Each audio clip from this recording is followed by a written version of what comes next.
आप सभी महान आत्माओं को नमन करते हुए आपका YouTube channel true self the never and पे स्वागत है। आज का स्पिरिचुअल थॉट पूर्णाहुति। ये शरीर जागृत अवस्था में दुनिया को अनुभव करता है। इस देह से जुड़ने के बाद जिसे मैं देखता हूँ इसे स्थूल जगत या व्यवहारिक जगत कहता हूँ। ये जगत मुझे जगने पर ही मालूम पड़ता है। मैं जगते ही मुझे इंद्रियों के साथ इतना बड़ा जगत बना बनाया मिलता है। मुझे बनाना नहीं पड़ा। मुझे लगा ये दिखाई देने वाला जगत मेरी है, पर मैं अज्ञान था। मैं गलत साबित हुआ। असल में ये जगत एक रंगमंच है। यहाँ दो शरीर जब आमने सामने मिलते हैं उन्हें नाम मिलता है पति पत्नी, पिता पुत्र, गुरु शिष्य, मालिक नौकर। स्थूल शरीर से संबंध छूटने के बाद जब मैं स्वप्न के अवस्था में होता हूँ उसी समय के लोग भी मेरे मित्र होते हैं, उसी समय का लोग भी मेरे शत्रु होते हैं। स्वप्न अवस्था में भी वही संसार। ये संसार मेरा पीछा नहीं छोड़ता, पर गहरी निद्रा में कोई संसार नहीं रहता, केवल ज्ञान। वो गहरी निद्रा को जब मैं प्राप्त करता हूँ, ना मैं अमीर होता हूँ, ना मैं गरीब होता हूँ, ना मैं ज्ञानी होता हूँ, ना मैं मूर्ख होता हूँ। ना दुख का मुझे अनुभव होता है, ना सुख अनुभव होता है। मेरा स्वरूप में मैं स्थिर होता हूँ। एक सत्संग का कार्यक्रम में दो राजा को बुलाया गया। पहले वाला राजा को बड़े धूमधाम से स्वागत किया गया। दूसरी राजा को भी सम्मान स्वागत किया गया। दूसरी राजा जब पहले वाले राजा के सीट के पास बैठे, पहले वाला राजा चलने के लिए रेडी हो गए। दूसरी राजा पूछे, राजन आप अभी अभी तो आए हैं, क्यों चले जा रहे हैं? पहला राजा बोला, तुम जैसे राजाओं का ये प्रोग्राम है। दूसरी राजा कहते हैं, तुम पाँव से सर तक सिर्फ अमीर के बोझ के नीचे दबा हुआ गधा जैसे देख रहे हो मुझे। तुम बादशाह का नाम के एक गुलाम हो। पदों की कुर्सी के नीचे तुम दबे पड़े हो।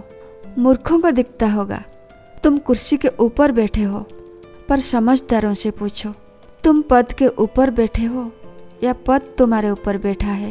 अगर सच में तुम कुर्सी के ऊपर बैठे होते इस तरह का व्यवहार नहीं करते। ये संत महात्माओं का स्वभाव है।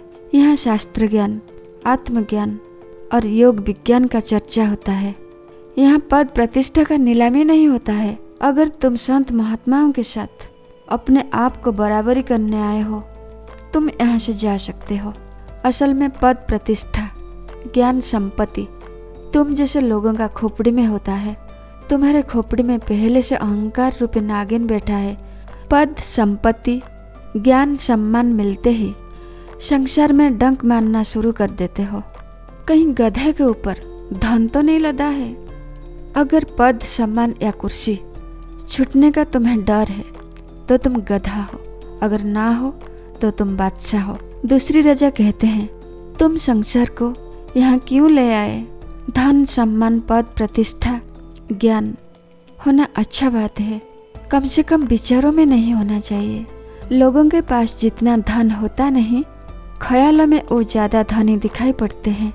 लोगों के पास जितना ज्ञान होता नहीं, वो आचरण में ज़्यादा ज्ञानी दिखाई पड़ते हैं। इसीलिए दूसरों के साथ गलत व्यवहार करते हैं, अपने आप को तुलना करते हैं। इसके साथ उन लोगों के मन में पद, प्रतिष्ठा, धन, कुर्सी खो जाने का डर भी रहता है। बीच में एक संत महात्मा कहते हैं, राजन आप अपना मन जीते बिना चले थे जगत को जीतने के लिए। आज हारता हुआ इधर खड़े हो। आप गधा बनने में जितनी समय गवाए, मालिक बनने में अगर थोड़ी ध्यान देते, आज तुम सचमुच एक सम्राट बन जाते, बिल्कुल एक संत महात्मा की तरह। है जगत को जीतने वाले मनुष्य, तुम ठहरो। तुम्हारे मन एक जगह पर ठहरता नहीं। आज पद प्रतिष्ठा के पीछे भागेगा, कल धन के तरफ, कल अप्सराओं के तरफ भागेगा। पता नहीं कहाँ कहाँ भागेगा। एक मन ही तो है, मालिक बनने में दौड़ जारी रखता है, तुम्हें दास बना देता है जिंदगी भर।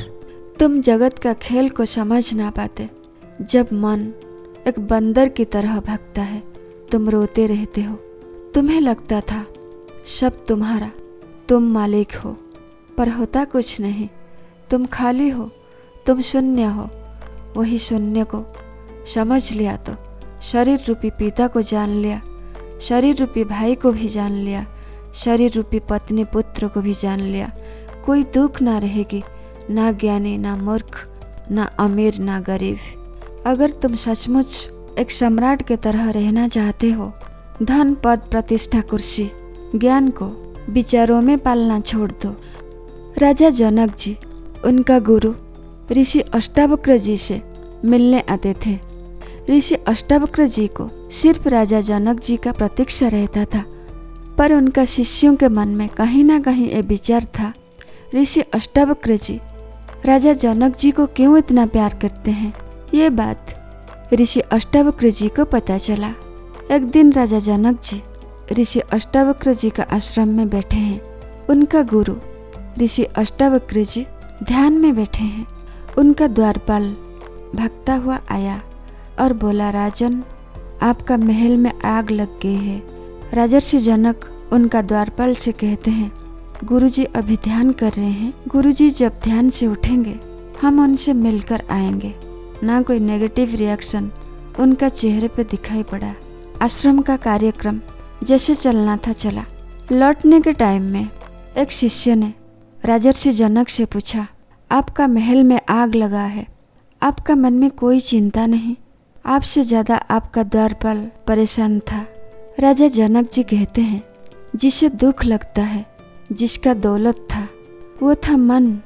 वो मन को मैंने मेरे गुरु को दे दिया। वही मन के बदले मेरे गुरु मुझे आत्मज्ञान दे दिए। मेरे पास तो मन नहीं, फिर चिंता किसको होगी? दुख और चिंता से मैं मुक्त हूँ।